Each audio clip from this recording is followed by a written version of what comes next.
Also today, new report is out showing that reading scores among high school seniors hit a historic new low. Math scores as well, lowest point since '05. This is from an exam known as the nation's report card. And eighth graders also saw significant losses in science. First time both groups have been assessed since the pandemic. Erika Donald's with us on this now. She's the chair of the Education Opportunity with America First policy. Thank you, Erika, for coming on. Right away, people are going to say, how much of this is the pandemic? I started to look at trends and said, we weren't doing great before it, to be quite honest. We were already trending lower in some of these marks, but then you think maybe the pandemic added to it. What was your takeaway? Well, it's been 5 years since the pandemic, and it's time that we start holding people accountable for the lack of performance and lack of catching up despite billions of dollars being pumped into the education system. The system is failing our children, it's failing our families, and it's failing our country, and we are not going to remain globally competitive long-term with this economy if we do not turn this around. That's why Secretary McMahon and President Donald Trump are returning education to the states so that they can be held accountable for this performance. I feel like I'm asking the same question, just in a different context with literally every story we're covering. Like, what do we do? And how do we do it? It all comes down to the how. Everybody agrees, for example, when a crime is committed, that it's a horrible thing. Everybody agrees when we see test scores that are this low that something needs to be done. Why does going back to the states matter? Why is that the better way as opposed to building up the public education system? So make your argument as concisely as possible for why that's the answer we need right now to this problem. Well, it's easy for the states now to blame the federal government for the mandates that they have put down, for the ways that they are forced to be spending money. If the states have complete control over how this money is spent, they are going to be the ones that have to be held accountable, whether that money is producing the necessary results. Secretary McMahon and I were just at the Alpha School today, where students are getting years of performance and catching up with AI, with new technologies and innovations. We expect that from our states and from our public education system. So that's a charter school, right? Just so I know the Secretary's been spending more time at charter schools. That's the example you just gave. Is that correct?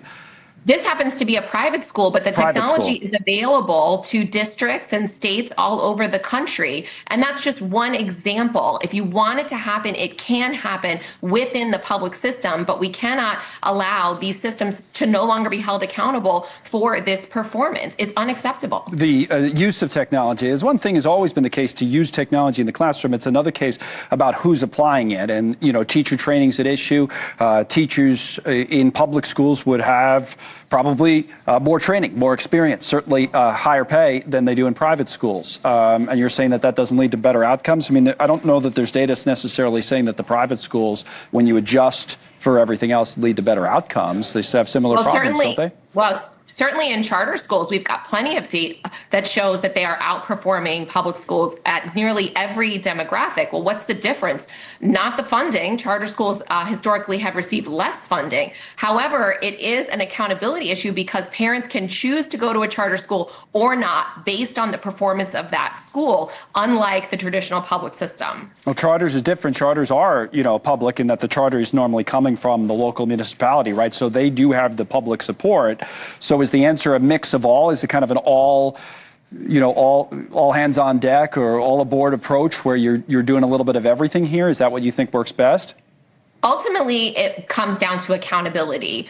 Schools have performed when they have to either maintain funding or maintain their student population. When there's competition and free market principles and pressures on the public system, whether that's from charters or school choice programs, we see the schools step up, whether that's with new innovation, new programs, or better performance. And so as a school choice advocate, as you very well know, I believe that it's something that we need to continue to push. I think there's another thing involved in all of this, though, is that when you say perform, you're talking about performing on standardized tests, right? So then you get into other issues, which is, are we teaching to the test to get a number, or are we teaching for understanding so that people can, you know, be successful in the workforce, learn the skills that are going to be necessary in this century, learn how to reason, learn all these things that you need to learn as opposed to just perform on a test. We know they're not doing that now, but is the answer a better way of evaluating or just getting better performance on old school tests?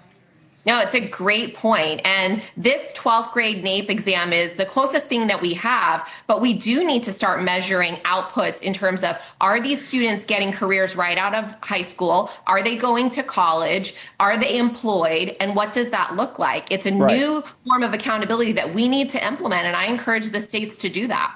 Okay, so that's a larger discussion of all this, because it's one thing to just say, oh, they're not performing on the test, but it's another thing to get deeper and say, are we really even testing the right things anymore anyway? Erika will continue. Thanks for coming on with us again. Erika Donald. Thank you so much.